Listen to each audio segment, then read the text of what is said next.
Good morning. Thank you for joining me today.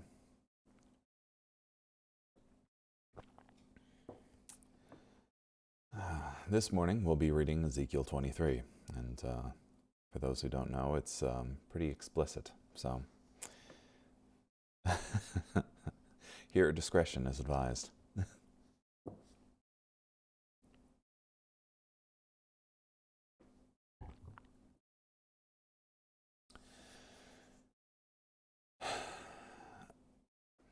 The word of the Lord came to me. Son of man, there were two women who were daughters of the same mother. They engaged in prostitution in Egypt. In their youth, they engaged in prostitution. Their breasts were squeezed there. Lovers fondled their virgin nipples there. Oholah was the name of the older, and Oholibah the name of her younger sister. They became mine and gave birth to sons and daughters. Oholah is Samaria, and Oholibah is Jerusalem. Oholah engaged in prostitution while she was mine. She lusted after her lovers, the Assyrians, warriors clothed in blue, governors and officials, all of them desirable young men, horsemen riding on horses. She bestowed her sexual favors on them. All of them were the choicest young men of Assyria. She defiled herself with all whom she desired, with all their idols. She did not abandon the prostitution she had practiced in Egypt, for in her youth men had sex with her, fondled her virgin breasts, and ravished her. Therefore I handed her over to her lovers, the Assyrians, for whom she lusted. They exposed her nakedness, seized her sons and daughters, and killed her with the sword. She became notorious among women, and they executed judgments against her. Her sister Oholibah watched this, but she became more corrupt in her lust than her sister had been, and her acts of prostitution were more numerous than those of her sister. She lusted after the Assyrians, governors and officials, warriors in full armor, horsemen riding on horses, all of them desirable young men. I saw that she was defiled. Both of them followed the same path. But she increased her prostitution. She saw men carved on the wall, images of the Chaldeans carved in bright red, wearing belts on their waists and flowing turbans on their heads, all of them looking like officers, the image of Babylonians whose native land is Chaldea. When she saw them, she lusted after them, and sent messengers to them in Chaldea. The Babylonians crawled into bed with her. They defiled her with their lust. After she was defiled by them, she became disgusted with them. When she lustfully exposed her nakedness, I was disgusted with her, just as I had been disgusted with her sister. Yet she increased in her prostitution, remembering the days of her youth when she engaged in prostitution in the land of Egypt. She lusted after their genitals, as large as those of donkeys, and their seminal emissions was as strong as that of stallions. This is how you assessed the obscene conduct of your youth, when the Egyptians fondled your nipples and squeezed your young breasts. Therefore, Oholibah, this is what the sovereign Lord says. Look here, I am about to stir up against you the lovers with whom you were disgusted. I will bring them against you from every side, the Babylonians and all the Chaldeans, Pekod, Shoah, and Koah, and all the Assyrians with them, desirable young men, all of them governors and officials, officers and nobles, all of them riding on horses. They will attack you with weapons, chariots, wagons, and with a huge army. They will array themselves against you on every side with large shields, small shields, and helmets. I will assign them the task of judgment. They will punish you according to their laws. I will direct my jealous anger against you, and they will deal with you in rage. They will cut off your nose and your ears, and your survivors will die by the sword. They will seize your sons and daughters, and your survivors will be consumed by fire. They will strip your clothes off you and take away your beautiful jewelry.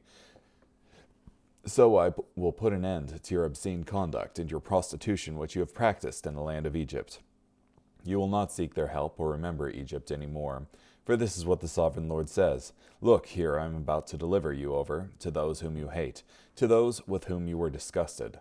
They will treat you with hatred, take away all you have labored for, and leave you naked and bare. Your nakedness will be exposed, just as when you engaged in prostitution and obscene conduct. I will do these things to you because you engaged in prostitution with the nations, polluting yourself with their idols. You have followed the ways of your sister, so I will place her cup of judgment in your hand. This is what the sovereign Lord says. You will drink your sister's deep and wide cup. You will be scorned and derided, for it holds a great deal. You will be overcome by drunkenness and sorrow. The cup of your sister Samaria is a cup of horror and desolation. You will drain it dry, gnaw its pieces, and tear out your breasts. For I have spoken, declares the sovereign Lord.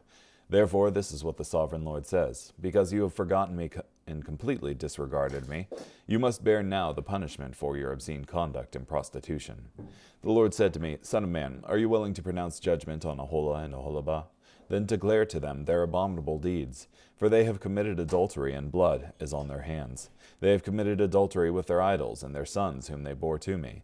They have passed through the fire as food to their idols. Moreover, they have done this to me. In the very same day, they desecrated my sanctuary and profaned my Sabbaths. On the same day they slaughtered their sons for their idols. They came to my sanctuary to desecrate it. This is what they have done in the middle of my house. They even sent for men from far away. When the messengers arrived, those men set out. For them you bathed, painted your eyes, and decorated yourself with jewelry. You sat on a magnificent couch, with a table arranged in front of it, where you placed my incense and my olive oil. The sound of a carefree crowd accompanied her, including all kinds of men. Even Sabaeans were brought from the desert. The sisters put bracelets on their wrists and beautiful crowns on their heads. Then I said about the one worn out by adultery, now they will commit immoral acts with her. They had sex with her as one does with a prostitute, in the way they had sex with Aholah and Oholibah, promiscuous women. But upright men will punish them appropriately for their adultery and bloodshed, because they are adulteresses, and blood is on their hands. For this is what the sovereign Lord says, bring up an army against them, and subject them to terror and plunder. That army will pelt them with stones and slash them with their swords. They will kill their sons and daughters and burn their houses. I will put an end to the obscene conduct in the land. All the women will learn a lesson from this, and not engage in obscene conduct. They will repay you for your obscene conduct, and you will be punished for idol worship. Then you will know that I am the sovereign Lord.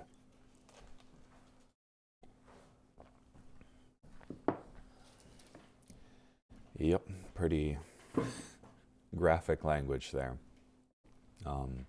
But I mean, the realities of what they were doing was graphic in nature, and there's no sugarcoating the idolatry which was practiced, the adultery that was practiced, the human sacrifice that was practiced.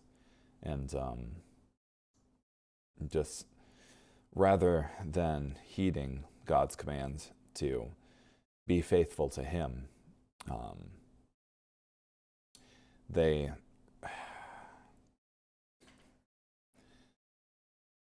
from the beginning were engaging in adultery against Yahweh with the idols of Egypt. And later in their life as a nation, they engaged in adultery with the gods of Assyria. But, those were disgusting, so they longed for the idols of Egypt again. So, not great conduct. And you can see graphically the kind of prostitution that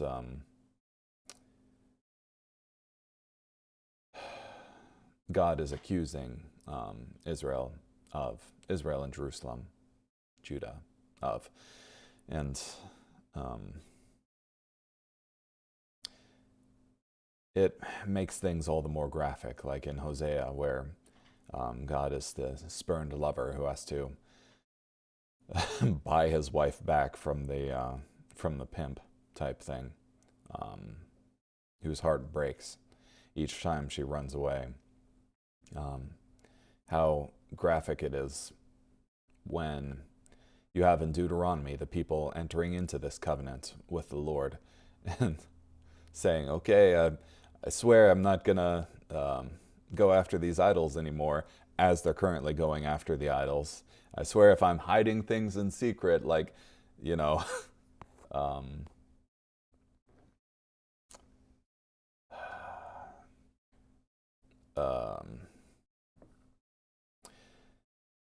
a secret desire to worship these things, then, woe be me, as they're secretly doing these things. And it's just pretty sad. Yeah. It's also interesting to me that you have probably some of the most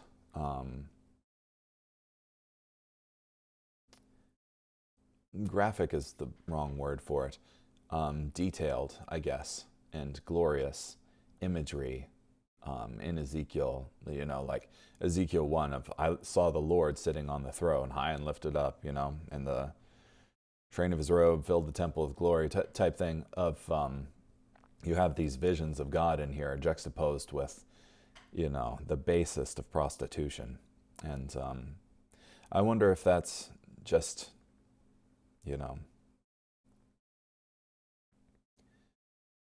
because witnessing God in his glory throws our sin in sharp relief. Like when it's dark, you can't really see what's going on necessarily. You could see something bad has happened, but when you throw the light on it, you see in all its gory detail what transpired or what is transpiring. Yeah.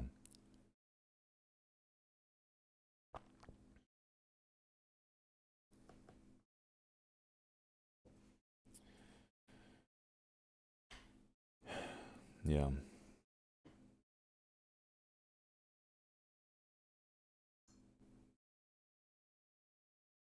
Looking through the commentary right now. I will stir up your lovers against you. Jerusalem and Judah would find that those that they gave themselves to would not treat them well. They would come against Oholibah from every side. With officers and leaders from many nations, they would come with powerful weapons and instruments of war. Those who had previously come to her to make love now come from all sides to make war.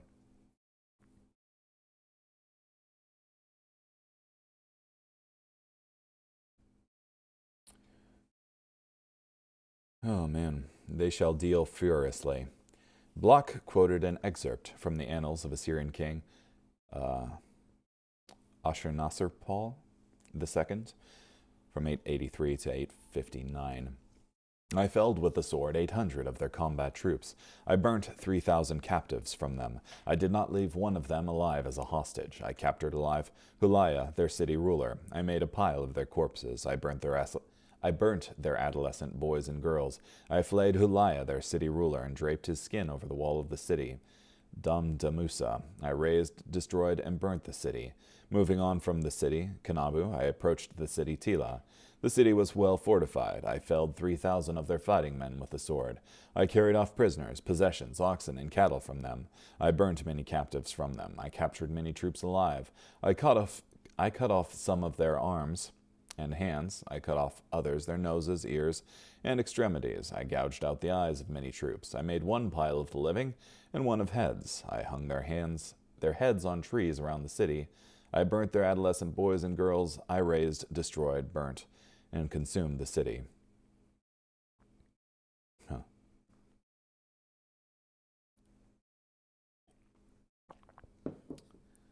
Certainly demonstrating why the Assyrians were not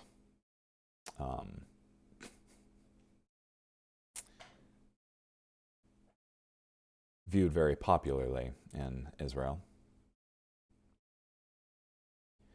It's interesting how many of the commands in the Bible are just to prevent our self-harm, and how despite all of those we flagrantly and continually enjoy self-harm to our own downfall. Like these sins of lust are things that harm our own psyches and our own bodies. And I mean, just look at the list of sexually transmitted diseases for one, and how often they destroy emotionally the lives of those who engage in them. Yeah, and many other sins of that nature. So, despite the fact that they're not good for us, we continually and wholeheartedly plunge into them. So,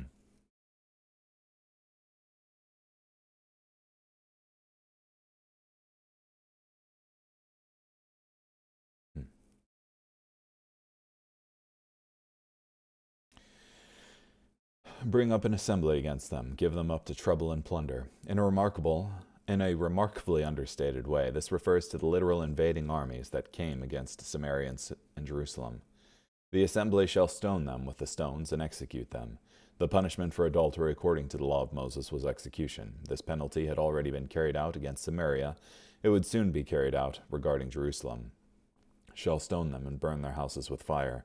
The punishment will be the common penalty for all adulteresses and shedders of blood, death by stoning, to which is added destruction of their property with fire.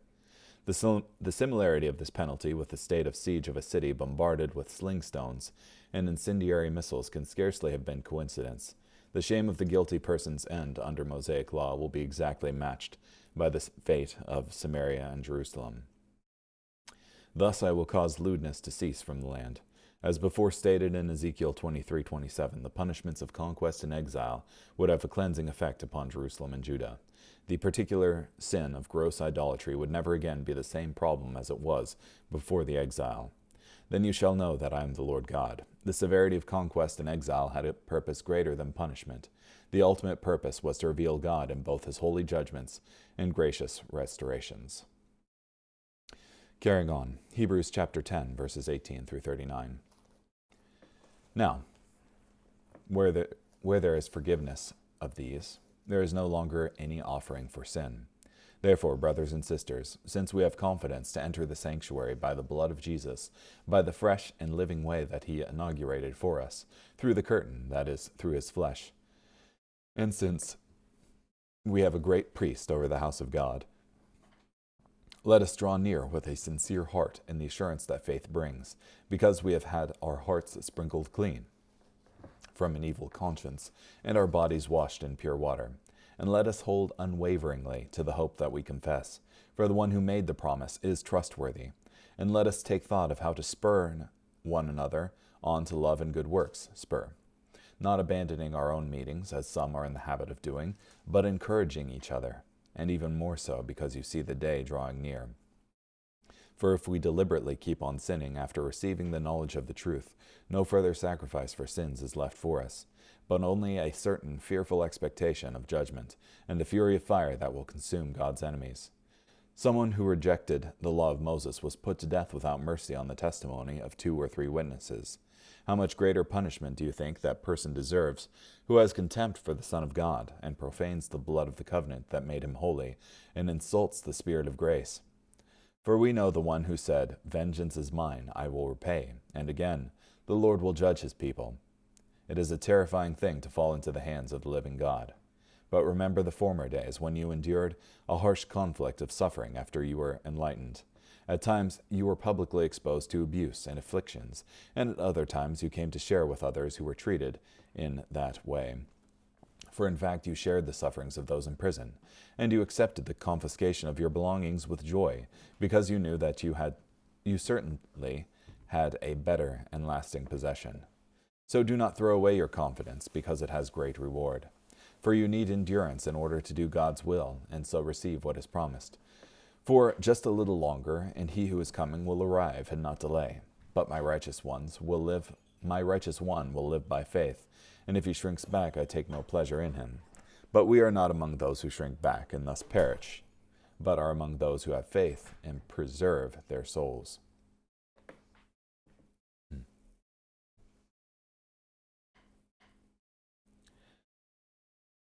Yeah.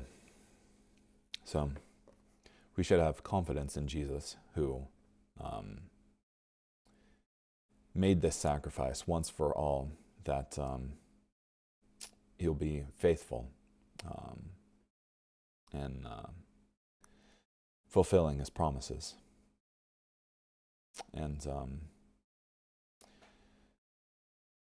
we should spur each other on to love and good works, not abandoning meeting together, but encouraging each other.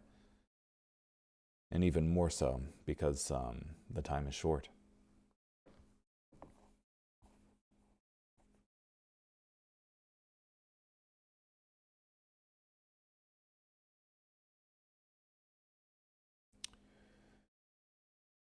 For if we deliberately keep on sinning after receiving the knowledge of the truth, no further sacrifice for sins is left for us, but only a certain fearful expectation of judgment and a fury of fire that will consume God's enemies. If we reject this sacrifice of Christ, then there's nothing left.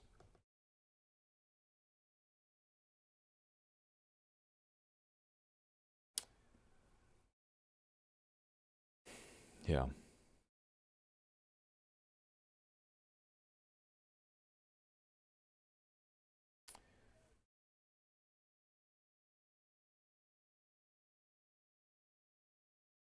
It has nothing to do with backsliders in our common use of that term. A man may be overtaken in a fault, or he may deliberately go into sin, and yet neither renounce the gospel nor deny the Lord that bought him. His case is dreary and dangerous, but it is not hopeless. There no longer remains a sacrifice for sins. If Jesus' sacrifice for sin is rejected, there remains no other sacrifice that can cleanse. If this great way of salvation, this mightiest sacrifice of all, is refused, no other sacrifice remains. Yeah. And beyond that, there's only judgment.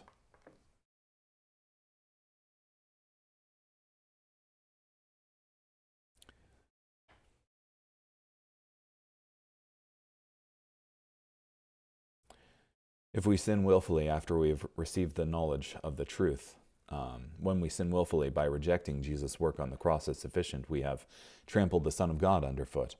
We disgrace him by rejecting his greatest work. We devalue him by devaluing what he did. Of this phrase, Vincent notes, frequent in the Septuagint, for spoiling, defeating, treating contemptuously, the strong term is purposely selected in order to convey the sense of the fearful outrage involved in forsaking Christ and returning to Judaism. Counted the blood of the covenant a common thing. We consider Jesus' blood of no greater importance than the countless animals sacrificed under the old covenant.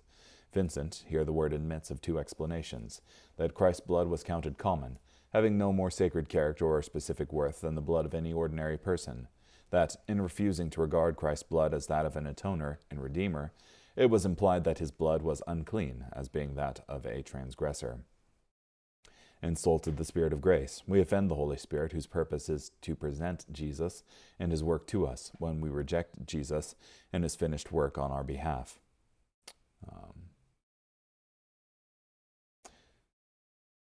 It is a fearful thing to fall into the hands of the living God. It is fearful indeed to one day face the God you have rejected and offended so greatly. To fall into the hands of the living God is therefore to have resisted his love, refused his salvation, despised the warnings of his Spirit, and to have persisted thus past the point where God can consistently show further grace. Yeah.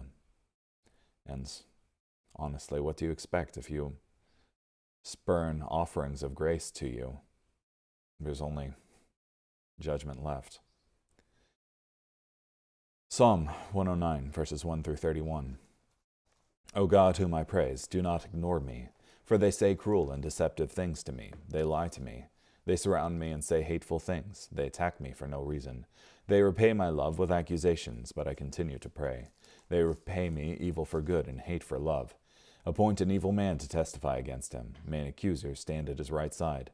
When he is judged, he will be found guilty. Then his prayer will be regarded as sinful.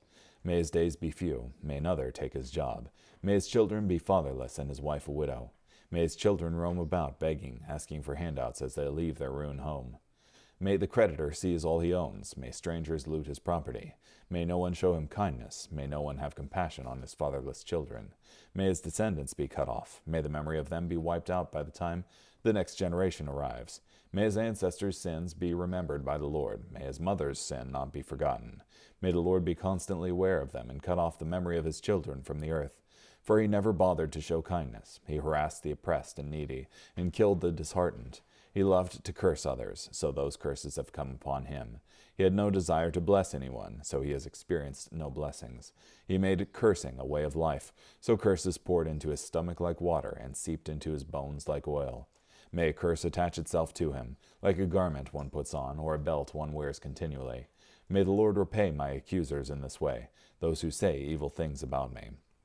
O sovereign Lord, intervene on my behalf, for the sake of your reputation. Because your loyal love is good, deliver me, for I am oppressed and needy, and my heart beats violently within me.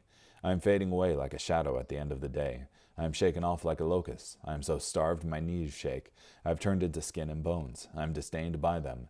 When they see me, they shake their heads. Help me, O Lord my God, because you are faithful to me. Deliver me. Then they will realize this is your work, and that you, Lord, have accomplished it. They curse, but you will bless. When they attack, they will be humiliated, but your servant will rejoice. My accusers will be covered with shame and draped in humiliation as if it were a robe.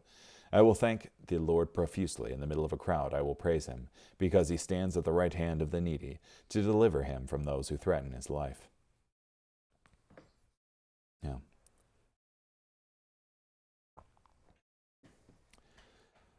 Yeah, so you had portions of this applied to Judas Iscariot, who betrayed Christ.